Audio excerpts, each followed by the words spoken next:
Пророк, саллиллаху алейхи вассалям, простился со всеми. Затем Джибриль пришел, говоря: «О посланник Аллаха, ангел смерти здесь и просит разрешения войти». Там, где даже смерть спрашивает разрешения войти. «И посмотри на того, кого зовут. Ты пожертвовал им за ничтожные копейки». И пророк сказал: «Позволь ему войти». Он вошел и сказал: «Мир тебе, о посланник Аллаха.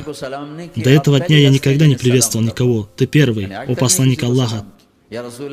И ты первый, к которому Аллах повелел мне попросить разрешения перед тем, как зайти.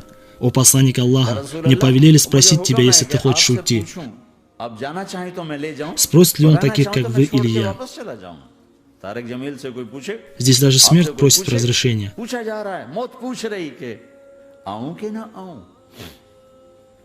Он, саллиллаху алейхи вассалям, сказал: «Если я разрешу, ты заберешь мою душу?» И ангел смерти сказал: «Да». Тогда пророк, саллиллаху алейхи вассалям, посмотрел на Джибриля и спросил: «Что ты думаешь?» Джибриль, алейхиссалам, сказал: «О посланник Аллаха, Аллах хочет встретиться с тобой». Мои братья и сестры, просите Аллаха такой смерти. Когда ты уходишь из мира, Аллах счастлив. Пусть это не будет смертью, подобной тому, когда ловят преступника, надевают на него наручники и забирают. Проси Аллаха хорошей смерти и проживи свою жизнь так, чтобы ты был достоин ее.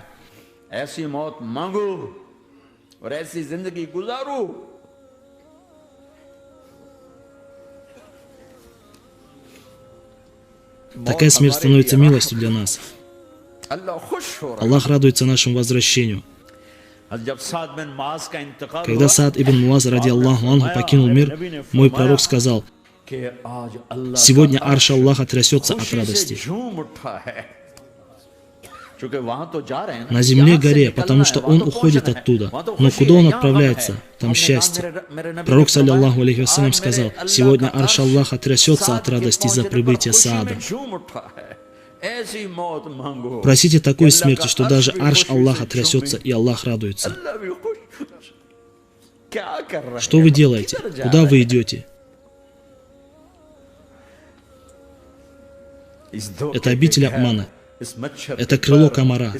Это паутина паука. Это обитель боли. Этот мир страданий. Что ты в нем ищешь? Иди и ищи Аллаха. Иди ищи пророка. Этим ты будешь иметь хорошую жизнь здесь, приятный отдых в могиле, и ты будешь владельцем богатств рая.